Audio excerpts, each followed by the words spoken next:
What is going on, guys? I'm Crazy Pickle and welcome back to another class video. In today's video we're gonna look at the Paladin. It's one of the defense classes that you can play right from the beginning of the game, and because of the Knight and the Groove Walker you have to unlock. So this is your first free defense class you can play, and it's actually a pretty good class right in the beginning to use while you progress into provinces as a new player, doing those missions on the Golden Road. Anyway, what we're going to do, we're just going to go over every ability as usual and then go to the part of the video where we talk about good and the bad parts. Alright guys, let's get started. And again, we're starting with the basic attack. So the Righteous Blow, then the Punishing Blow, Judicial Blow are just basic attacks while you going through the combos. It goes like 2 clicks, then 3 clicks. The only combo that gives you something is the Justice Blade, which you have to finish the entire combo, which is the 4 clicks in a row. So that attack tosses common monsters up in the air, activates Companion's attack, restores 70 points of Righteous Anger, which is your blue bar or energy underneath your health. That's basically all for the basic attack. So the next ability is the Waves of Wrath. Uses a sword to attack nearby enemies, inflicts X damage and knocking them down. The weaker the enemy, the longer it stays down. This ability does not require a target, consumes Righteous Anger. So now let's talk about the actual combinations. First one is the Seal of Light. Inflicts X damage to the target and all enemies in the line behind it. On a holy ground or for 100 points of Righteous Anger, the area of effect is increased and the damage dealt is increased to X amount of damage. Inflicts additional 150 of damage to monsters with more than 80% health, second attack in the combo. Next one is the Punishing Bolt. Attacks the enemy, dealing X amount of damage on the holy ground or for 130 points of Righteous Anger. The attack is accompanied by lightning, and damage is increased to X amount of damage, activates companion attacks as well. And the last combination is the Divine Scourge. The Paladin jumps in the air and inflicts X amount of damage to all enemies in a landing spot. On a holy ground or for 180 points of Righteous Anger, the area of the effect is increased and damage dealt is increased as well. Damage is increased by 50% for each target beyond 2, up to 200 bonus when you hit 6 targets. Next ability is Onslaught 2. Paladin rushes towards the enemy and attacks with their sword, inflicting X amount of damage and slowing them down by 90% for 3 seconds, during which the slowing effect is gradually reduced. Inflicts 120 more damage for every 0.5 seconds spent charging towards the target, but no more than 600% of extra damage. Pulls all hostile monsters in 12-yard radius towards them and prevents them from moving for 3 seconds. Forces the enemy to attack the Paladin for 3 seconds. The ability is available in PvE adventures only. Consumes Righteous Anger. Celestial Shield 1. Creates a shield that absorbs damage equal to 17% of the Paladin's health. If the shield is destroyed within 10 seconds, it will explode and inflicts X amount of damage to nearby targets or enemies, stunning them for 1.5 seconds. Verdict. Attacks the enemy from a distance, launching a chain lightning at them that strikes up to 3 more enemies, dealing X amount of damage to each. Final attacks in combos may grant the Righteous Verdict effect to the Paladin, which will make this ability free, instant, and 100% more powerful. The chance of activating the effect depends on the combo length and the available energy. Also activates Companion's attack. Ages of Light. Creates a barrier around the Paladin and their ally. The barrier absorbs damage and gives immunity to removable effects and control effects for 4 seconds. If no ally is selected, a friendly target with the lowest health will be selected automatically. So this is actually good. You can actually select one of your teammates in the team, and when you use the Ages of Light, then it will apply to you and the person you actually targeted. So if the ally is not selected, it will pick up the random with the lowest health. Next ability is the Waves of Holiness. Inflicts X damage over a few seconds to all enemies in a large radius around the Paladin. Provokes the enemies into attacking the Paladin for the duration of the ability, and for 3 seconds after that. The ability does not require a target. The attack continues for as long as the button is held down. Next ability is the Holy Ground. Creates a holy ground around the Paladin for 15 seconds. In this area, the Paladin's combo attacks do not consume Righteous Anger, which is your blue bar underneath your health, your energy, and the Paladin inflicts 30% more damage. Only one Holy Ground may be active at a time. And ultimate ability, Radiant Aspect, removes all negative effects from the Paladin and teleports them to the selected target, inflicts X amount of damage to all nearby enemies and knocks them down, makes the Paladin immune to control effects for 15 seconds, creates the area of the Holy Ground next to the Paladin. And of course, the Finishing Strike, Execution, inflicts fatal damage available when the enemy has a small amount of health left, restores Righteous Anger. Now moving on to the talent, one of the Prosecutor. All the Paladin's attack generate 400% more threat. All shields applied to the Paladin absorbs 100% more damage. Celestial Seal, Seal of Light, Punishing Bolt, the Divine Scourge used on the Holy Ground. Or if the Paladin has enough Righteous Anger, have a 24% or 36% and 48% chance to apply the Celestial Seal effect to the Paladin for 15 seconds, which increases the damage of the next Seal of Light on the Holy Ground or for Righteous Anger by 350%. The ability is available only in PvE adventures. Surge restores 40% of the Paladin's health if it drops below 20%. This effect works only once every 3 minutes. The Paladin death resets the cooldown. And the Elurium 9 talent, Sacrificial Light. Ages of Light applies an effect to the second target, which redirects 40% of incoming damage to the Paladin for 6 seconds. Now moving on to the PvP abilities. So same thing, Onslaught 1, it's same thing as the Onslaught 2, at least by the description. So they just look a little bit different in the visual picture of the ability, right? The shield, the Celestial Shield, is a little bit different. So in the PvE part, it says if the shield is destroyed within 10 seconds, it will explode. But what it says in PvP, it says if a shield is not destroyed within 6 seconds, it will explode and inflicts X amount of damage to nearby targets, knocking them down for 3 seconds.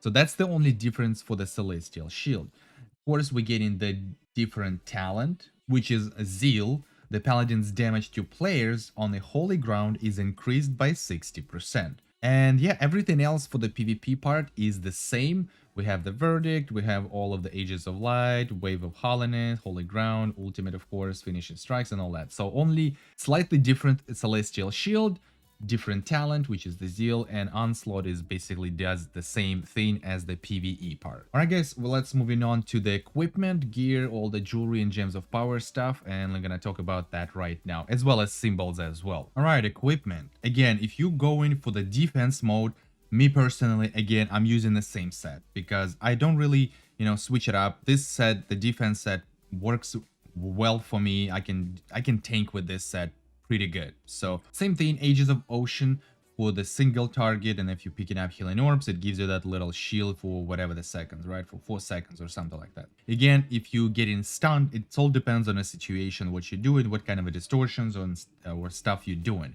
So the Ages of Victory, if you get stunned, feared, blind, or immobilized effect, you get that 80% reduction damage to you, so that's pretty good. And also, because you Paladin and you can apply shield to yourself, you can also use Impenetrable Shield, which is the increase in durability of the shield by 80%. So that's also might work if there is no kind of a stun effects on, that boss does or something like that. So you can just simply keep fighting and just apply shield to yourself. Or of course, if the Lightbinder or Alchemist applying a shield to you, it will also work that way. So yes, that's basically the defense. And the weapon, the best weapon right now is the Lament and the Sorrow Dark Defender. So this is the best weapon. The reason why it's the best weapon is because you can heal yourself with this weapon. And you can, if you read it, the radius of the Holy Ground now equals 12 yard. Enemies in the area are slowed down, and the Paladin's third attack, basic attack, is replaced with the Mighty Strike, dealing damage to nearby enemies and restoring the Paladin's health. more effective against monsters. Well, the last part of that, more effective against monsters, is basically a lie because people just using that in PvP too, and they just annihilating enemies with this weapon. So this weapon is also cool because it gives you the endurance is increased by 40% as well as the block by 40%. So those are two stats for the defense part. They work a little bit different. I think the endurance is decreasing amount of damage you receive, and the block has, I think, a chance or something like that. I don't exactly remember that. So if somebody knows how the block actually works, you can leave a comment down below and let us know. So because I don't remember exactly. I know the endurance, I believe it's reducing the damage you're receiving. But if you don't have this weapon, if you're just tanking, you know, it's still possible to tank as a paladin without this weapon, but then you have to wait, find the purple weapon just with the endurance stat. So, but again, if you can have a hands on this weapon, definitely do so. And of course, you can even run the paladin as a DPS class with a full DPS setup, and then you're still gonna be fine. Of course, the most damage will come from your mighty strike from the weapon that you can heal yourself and stuff like that. So that's basically all the damage will come from. And of course, maybe a verdict that pops for free are actually deals a pretty decent damage as well. And yeah, that's basically all for the gear, so there's not much else to say. If you still have any questions, please ask them in the comment section down below. I'll respond as soon as I can. Symbols. So for the defense, it's going to be basically the same thing. It's either emblems of protection or emblems of mercy, up to you. Same thing, maneuver dodge, protective shell. You can switch it up, depends, with like divine intervention or protective shell. You can do that. You can, of course, the reflective barrier. Support mode or defense mode also would work. Awakening of power, or I guess reactive material, whatever. And the stolen energy. And then we do the divine healing, willpower, transcendence, whatever. And again, single target, Protheus trident. If you need to pull enemies, improved layers is sword. The class abilities, class symbols. So the best one, of course, for tanking is the Heart of the Battle. Every immortal within 20 yards of the paladin grants them 5 charges of Heart of Battle. Elite enemies, 10 charges, and the rest provide 2 charges. Depending on the number of accumulated charges, the paladin gains the following bonuses. Heart of the Battle. Incoming damage is reduced by 15%. Battle Fury, 20 charges. Extra 20% of damage from class abilities on the Holy Ground. Battle Incarnate, 30 charges. Reduces the cooldown of Radiant Aspect, which is your ultimate ability. Only creatures in combat grants charges. So it looks like this ability you can not only use for the defense, you can also use that for the DPS setup as well, because it gives you the 20% extra damage from class abilities on a Holy Ground. So it reduces the cooldown of Radiant Aspect, which is also good because Radiant Aspect also gives you that Holy Ground when you use it. So kind of a double thing, with especially with the Reaper weapon, you can heal it twice. Use the Holy Ground, and if you need to, you can use your ulti and then spinning and use the healing as well. So next one is the Unflinching Guard. On the Holy Ground, damage that hits the Paladin's Ages of Light is converted to their health. Punishment performed on the Holy Ground extends its duration by 10 seconds. Never tried it. Never tested out. I don't know how exactly and I mean, it pretty explains how it exactly works, but nothing really big, I would say. Moving on. Anathema. I guess I pronounced that right. Using Punishing Bolt on the Holy Ground, or if 130 points of Righteous Anger are available, will reduce the effect target's damage to the Paladin by 30% for 4 seconds. Punishing Bolt deals an extra X damage if the target has no allies within 8 yards. So basically, if you fight in a single target, you can use that and use the Punishing Bolt combination. Reduction, you receive 30% less damage for 4 seconds from that enemy. And of course, your Punishing Bolt combo deals a little bit more damage compared to the regular. But again, I think the Heart of the Battle is the best pretty much on any occasions at the moment. So that's what we're using all the time. And yes, moving on to the part where we're going to talk about good and the bad parts. Alright, let's talk about the good parts. In general, everything is really good about Paladin. You know, you can shield yourself, you can protect yourself and allies. It's just a really good tank as well. So of course, on the situations between Knight, maybe Groove Walker, between those two, it also could be situational. But again, if you have the weapon, that Dark Defender weapon, you basically can tank anything. Of course, sometimes it would require to maybe use a knight instead of paladin just for the single kind of a taunt ability, because the taunting ability on a paladin is just, which is the onslaught 2, and it like kind of pulls the enemies to the target you actually attacking, right? So if we don't need something to pull towards the boss because maybe it will mess up like mechanics, or it will heal a boss or something like that, then of course the knight would be the best option to do it. But again, if you don't have anything like that, if you, instead of just pulling enemies, it's the best way, you know, to pull everything together. That way other DPS classes can actually focus on dropping all the abilities on that spot, then yes, the paladin is a really great class. The only one thing, well, there's actually two things I don't like, and now we're gonna talk about the bad parts. First thing I don't like, that the paladin is basically only good, at least for now, that it requires have the Dark Defender weapon. You can still tank with just a purple weapon that gives you the endurance stat, but it's way harder than if you would have the Dark Defender, the Reaper weapon, because you don't have to worry about, you know, running around and picking up healing orbs. Maybe sometimes, but you basically can heal yourself every time your Holy Ground is ready to go or your Radiant Aspect is ready for the use. So you have two abilities that you can proc the Holy Ground and proc that healing from that weapon. So that's a really good. And if you know how to time it properly with this, you can basically just go in circles and circles and circles, just using that healing part from that weapon. So it's insane. And in PvP, that weapon is also crazy, and Paladin in general in PvP is also crazy. If you know what you're doing, if you know the rotations, you know how to, you know, protect yourself during like sticky situations and all like that, you barely can kill the tank. The only way you can kill Paladin if like everybody will gain on the tank and they're just trying to annihilate him. But if you go like 2 against him, maybe 3 against Paladin, and the Paladin knows what to do and how to play, then trust me, you barely gonna even be able to kill Paladin with just 3 people. At least that's what I saw, and this is kind of my thinking on it. But another bad part, but again, that was the bad part, because you have to require kind of a weapon, that Reaper weapon, in order to be the perfect Paladin, let's call it that way. Another thing I don't like, it's again, it's Illyrium 9 talent, the Sacrificial Light. It says that, right, Ages of Light applies an effect to the second target. Okay, is this a second target? Is it an extra person, or is the same person that we're protecting with the Ages of Light? So that's kind of a miscommunication, I guess. I don't know, like misleading. Is it the same target that we protected, or it's the extra target? So who knows? But again, it redirects 40% of incoming damage to the Paladin for 6 seconds.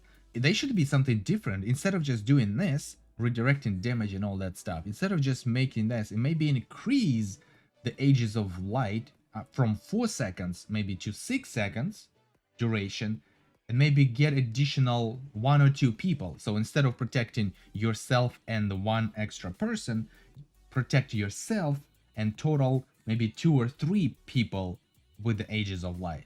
So you can actually choose 1 person who will get that Ages of Light 100%, and an extra 2 people randomly who has the lowest health. That would be amazing. I mean, it's probably going to be very OP. In that case, they should have just maybe split how it would work on PvE and how it would work on PvP. Because if it would work the same way in PvP as a PvE, that's definitely Paladin will be pretty much probably unkillable or something like that, because you can protect yourself for 6 seconds and all that stuff, and then other people, like 3 people, can just run with Paladin at all times next to him and just kill everybody. Would make something like that, then they should have kind of considered both PvE and PvP. But I think that's basically all, so I don't see any other bad parts on the Paladin side. If you do, again, comment section, all of it there, I'll gladly read it. So yes, I think that's all, guys. I hope you liked it. If you did, please smash that like button. It will help me a lot. Also, don't forget to subscribe and activate notification that you're not gonna miss new video I post. You can follow me on Twitter, join my Discord server. All the links you can find in the description. And until the next time, take care.